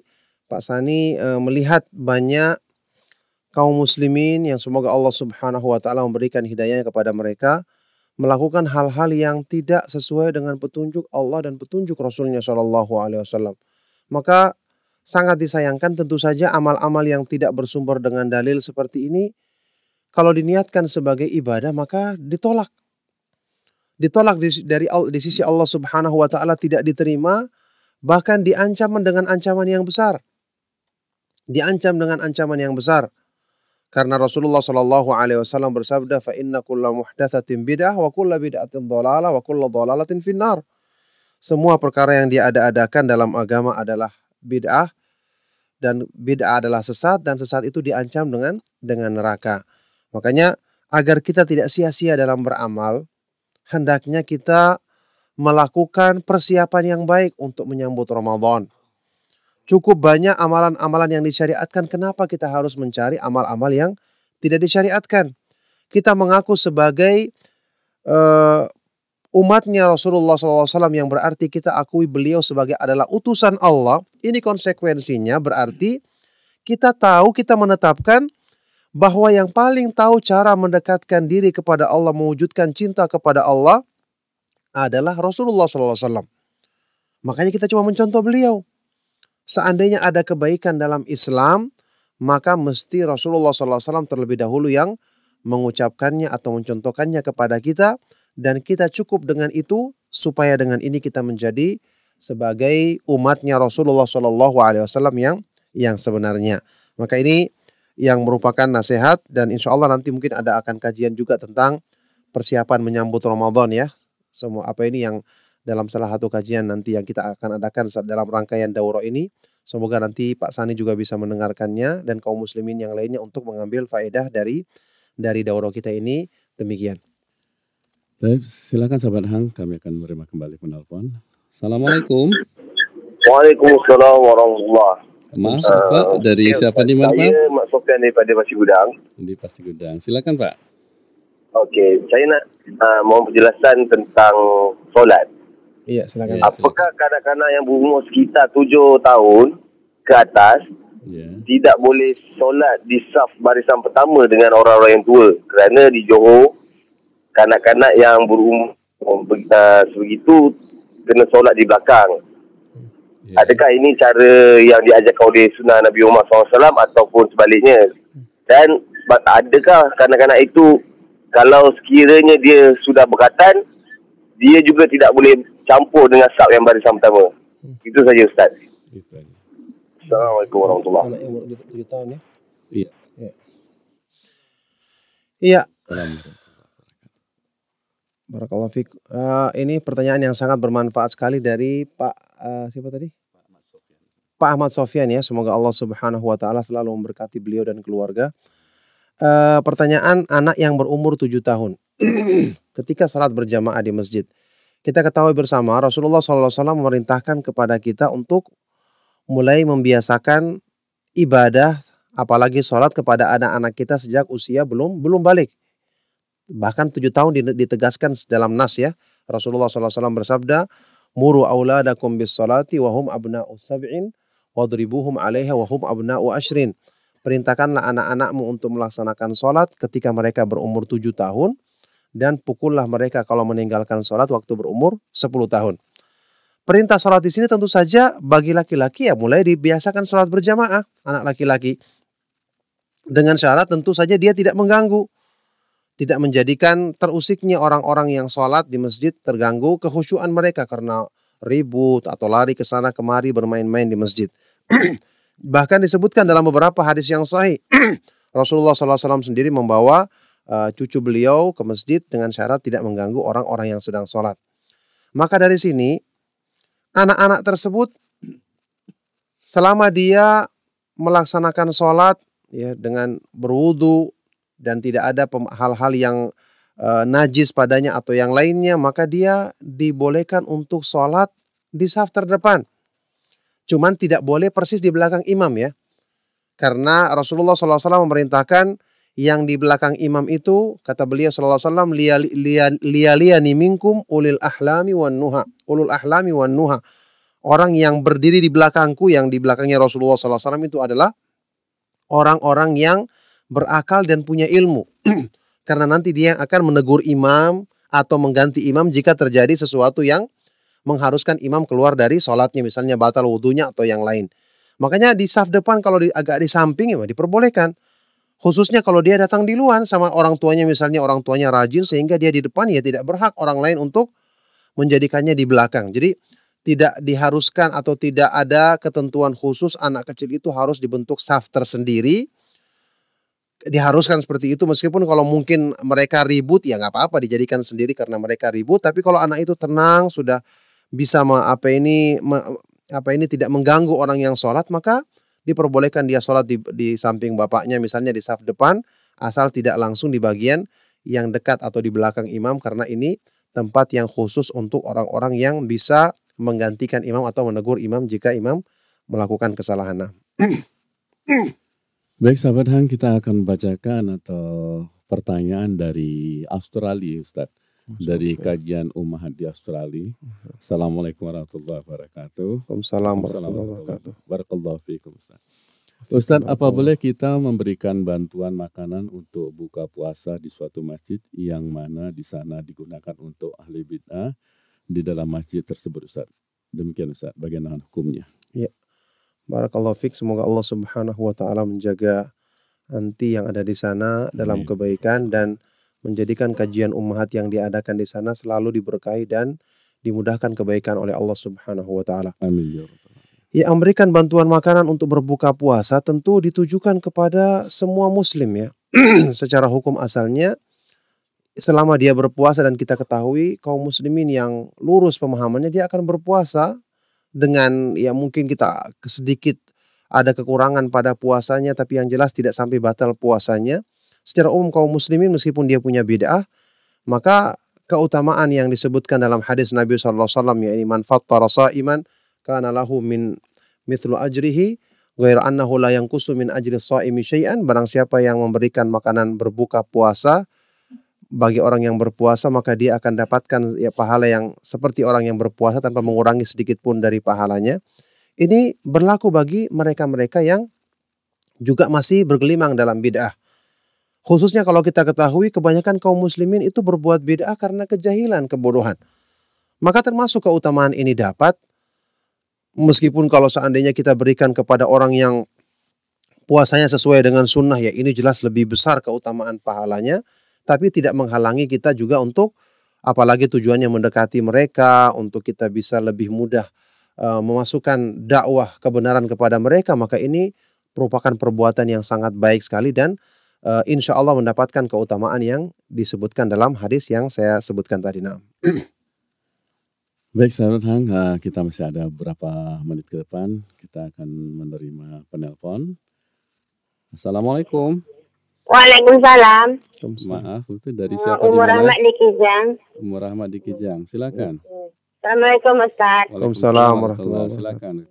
Ya Ustaz, Al-Quran adalah merupakan pedoman dan merupakan pengobat hati. Makanya Al-Quran ini harus kita membacanya, mengamalkannya dan mendakwahinya. Dan bagaimanakah hukumnya kalau bacaan Al-Quran ini diperlombakan? Itu aja ya Ustaz. Assalamualaikum warahmatullahi wabarakatuh. Waalaikumsalam warahmatullahi wabarakatuh. Ya, barakallahu fiik. Pertanyaan yang sangat bermanfaat sekali. Semoga Allah Subhanahu wa taala menjaga ibu dalam kebaikan dan keluarga. Al-Qur'an diperlombakan. Yang saya ketahui dari penjelasannya para masyayikh, para ulama kita di Arab Saudi, mereka memperbolehkan diadakannya perlombaan anak-anak kecil menghafal Al-Quran dalam rangka motivasi bagi mereka. Bukan tujuan utamanya mencari hadiah, tapi biasanya berlomba-lomba itu kalau ada saingannya, anak-anak itu tertantang untuk bisa meraih yang lebih tinggi lagi. Dan secara hukum asal yang namanya amalan soleh, kita boleh misalnya jadikan orang lain sebagai ukuran untuk kita berlomba dengannya. Contohnya apa? Umar ibn Khattab radhiyallahu ta'ala anhu. Dalam sebuah athar yang sahih beliau mengatakan, "Ma sabaqtu Aba Bakrin ila khairin qat illa sabaqani ilaih." Aku tidak pernah berusaha untuk mendahului Abu Bakar As-Siddiq dalam sebuah kebaikan kecuali dia mesti mendahuluiku dalam kebaikan tersebut. Ini dalil kata para ulama. Ya, sebagian dari para ulama menjelaskan bahwa ini dalil yang menunjukkan kita boleh dalam amalan soleh itu berlomba-lomba dalam tujuan untuk memotivasi diri kita agar lebih semangat untuk mengejar satu kebaikan. Misalnya dengan kita lihat teman kita sudah hafal sekian, kita ingin lebih. Tujuannya bukan untuk kesombongan, bukan untuk target utamanya mencari hadiah atau pujian, tapi tujuannya untuk lebih termotivasi melakukan kebaikan tersebut. Selama ini tujuannya, selama ini motivasinya adalah untuk tujuan utama menghafal Al-Quran, bukan sekedar mencari hadiah, maka ini diperbolehkan. Makanya yang saya ketahui di Arab Saudi ini dilakukan untuk anak-anak kecil, lomba hafalan Al-Quran, kemudian yang paling bagus bacaannya. Maka ini para masyayikh membolehkannya dan ternyata hasilnya juga begitu besar, motivasi bagi anak-anak untuk mudah menghafal Al-Quran. Adapun kalau ada penyimpangan-penyimpangan, pelanggaran-pelanggaran atau niat-niat, maka ini pembahasannya lain. Pembahasannya jelas tidak boleh karena pertimbangan-pertimbangan yang buruk tadi. Sahabat, kita masih ada dua pertanyaan yang akan kami terima, yaitu dari pesan singkat satu dan penelepon sebagai terakhir. Datangnya dari Abu Isa. Bismillah Ustaz. Ustaz, saya ayah dari 3 orang anak. Hati ini selalu ingin berdagang mengikuti jalan Rasulullah SAW. Beberapa kali saya coba berdagang tapi selalu gagal. Malah sekarang saya terlilit hutang banyak. Karena tidak cukup penghasilan dari berdagang itu. Mohon nasihatnya Ustaz. Iya, barakallahu fikum. Semoga Allah Subhanahu wa taala mudahkan antum untuk selalu semangat mengikuti sunnah Nabi SAW. Pertama, ada hadis yang lemah tentang keutamaan berdagang. Ada orang-orang yang sebagian meyakini hadis ini sahih padahal hadisnya lemah. Tis'atu a'sarir rizki fit tijarah. 90% rezeki itu ada pada perdagangan. Ini hadis lemah dan tidak bisa dijadikan sebagai hujjah.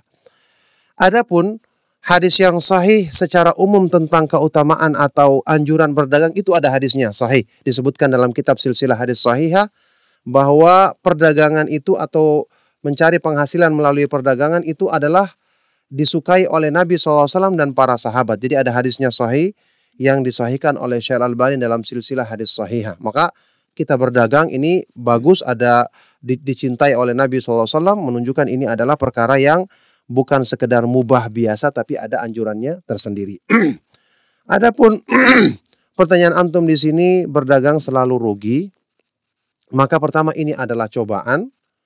Yang penting antum sudah berusaha dan itu tidak sia-sia insya Allah di sisi Allah Subhanahu wa Ta'ala. Cuman tentu saja tidak semua orang mungkin bisa berdagang gitu ya. Mungkin dia harus lihat juga kemampuannya atau kesabarannya mungkin dalam memilih barang dagangan yang baik, kemudian mencari pelanggan atau yang lainnya. Ya masing-masing Allah Subhanahu wa Ta'ala berikan kepada manusia kemampuan sendiri-sendiri. Tapi kita bersyukur ya, antum dengan rugi seperti ini, ruginya dalam urusan dunia saja, alhamdulillah. Tapi antum tetap bisa mengikuti kajian sunnah. Betapa banyak orang yang punya keuntungan dagang dunia berlipat ganda, tapi dia rugi dalam perdagangan akhirat. Tidak kenal sunnah, bahkan terjerumus dalam bid'ah, bahkan syirik, bahkan untuk melaruskan dagangannya menggunakan sihir-sihir atau dukun-dukun. Na'udzubillah min dzalik, itu kerugian yang sesungguhnya. Makanya antum bersyukur dan selalu berdoa kepada Allah Subhanahu wa Ta'ala dimudahkan untuk lilitan utangnya ini diselesaikan dengan cara yang benar. Bersyukur karena dunia kita yang diuji tapi agama kita tetap dijaga oleh Allah Subhanahu wa Ta'ala. Nah, pertanyaan terakhir, kita akan terima penelpon terakhir. Assalamualaikum. Waalaikumsalam. Maaf Hafid, dari siapa di mana? Dari Abu Hamzah di Batam Center. Abu Hamzah di Batam Center. Silakan. Ini Ustaz. Bagaimana cara kita untuk mendakwakan sunnah ini kepada orang di sekitar kita atau teman dekat kita, saudara kita gitu. Karena dia istilahnya tidak ingin tahu atau ingin tanya segala sesuatu tentang agamanya. Jadi bagaimana cara kita untuk mengawali untuk mendakwakannya gitu. Itu aja ya. Assalamualaikum. Waalaikumsalam warahmatullahi wabarakatuh. Subhanallah. Barakallahu fiik. Pak Abu Hamzah ya, yang semoga dirahmati oleh Allah Subhanahu wa Ta'ala dan diberikan kebaikan senantiasa untuk beliau dan keluarga. Pertanyaan yang sangat bermanfaat sekali ya. Bagaimana kita mendakwai orang-orang awam di sekitar kita yang cenderung tidak punya semangat terhadap sunnah, tidak punya keinginan. Kita katakan begini Pak Hamzah, Abu Hamzah ya, secara asal dakwah sunnah itu kan dakwah yang bersumber dari wahyu Allah Subhanahu wa Ta'ala ya. Yang mana Allah yang menciptakan manusia. Jadi dakwah ajakan kepada sunnah itu adalah ajakan kepada fitrah manusia sebenarnya. Seandainya fitrah manusia itu belum dipengaruhi dengan kotoran-kotoran, dengan sendirinya mereka akan butuh kepada dakwah sunnah. Apalagi dakwah sunnah kembali kepada Al-Quran, itulah ketenangan hidup yang sesungguhnya. Allah berfirman dalam Al-Quran, ala bidzikrillahi tatmainnul qulub. Ketahuilah dengan berzikir kepada Allah, mengingat Allah, hati menjadi tenang. Semua orang butuh ketenangan hidup. Tidak ada yang menolak ketenangan hidup. Cuman karena manusia tidak tahu bagaimana cara menenangkan, membahagiakan hidupnya, makanya mereka tidak menganggap Islam itu punya daya tarik. Makanya kalau kita bisa sampaikan kepada mereka kebaikan-kebaikan Islam, apa yang kita rasakan, ketenangan, kedamaian yang sesungguhnya. Allah yang menciptakan manusia, tentu dia yang lebih tahu tentang cara membahagiakan manusia. Nah, karena kebodohan manusia justru dia mencari kebahagiaan dari hal lain yang justru semakin mempersulit dan mempersempit hidupnya. Sampaikan kepadanya kebaikan-kebaikan Islam, sabarlah untuk mendakwainya, doakan dia di belakang agar mau dapat hidayah, berikan hadiah buku atau kaset-kaset yang bermanfaat, ceramah-ceramah yang mengetuk hatinya, atau suruh dengar radio Hang misalnya, untuk mudah mengetuk hatinya. Tidak perlu kita berputus asa kalau kita tidak diterima dakwah kita, karena usaha kita tidak sia-sia karena ini ibadah untuk mengajak manusia ke jalan Allah Subhanahu wa taala yang jelas kita yakin seandainya dia pantas mendapatkan hidayah, Allah Subhanahu wa taala akan mudahkan hidayah baginya karena Allah berfirman, "Innaka la tahdi man ahbabta, walakinnallaha yahdi man yasha wa huwa a'lamu bil muhtadin." Sesungguhnya engkau tidak bisa memberikan hidayah kepada orang yang kamu cintai, tapi Allah dialah yang memberikan hidayah kepada siapa yang dikehendakinya, dan dia yang lebih mengetahui tentang siapa orang-orang yang pantas mendapatkan hidayah darinya. Jadi demikian, kita cukupkan ya, dan silakan itu. Barakallahu fiik. Jazakallah wa barakallahu fiik pada Ustaz Abdullah Taslim yang telah memberikan kajian di Muslim Channel kali ini. Semoga kita selalu diberkahi atau dari Allah Subhanahu wa taala dalam menimba ilmu ini, dan tentunya kami mohon maaf terhadap pada sahabat yang mengirimkan SMS maupun penelpon yang belum bisa kami jawab karena keterbatasan waktu kita. Baik sahabat Hang yang Allah dimanapun Anda berada, silakan nanti hadir dalam kajian ilmiah bersama Ustaz Abdullah Taslim kembali di Radio Hang 106 FM di auditorium dengan judul Memandang Wajah Allah, Kenikmatan Tertinggi di Akhirat, jam 9.30 hingga selesai. Dan marilah kita tutup dengan doa penutup majelis. Subhanakallah bihamdika asyhadu alla ilaha illa anta astaghfiruka wa atubu ilaik. Billahi taufiq wal hidayah. Wassalamualaikum warahmatullahi wabarakatuh.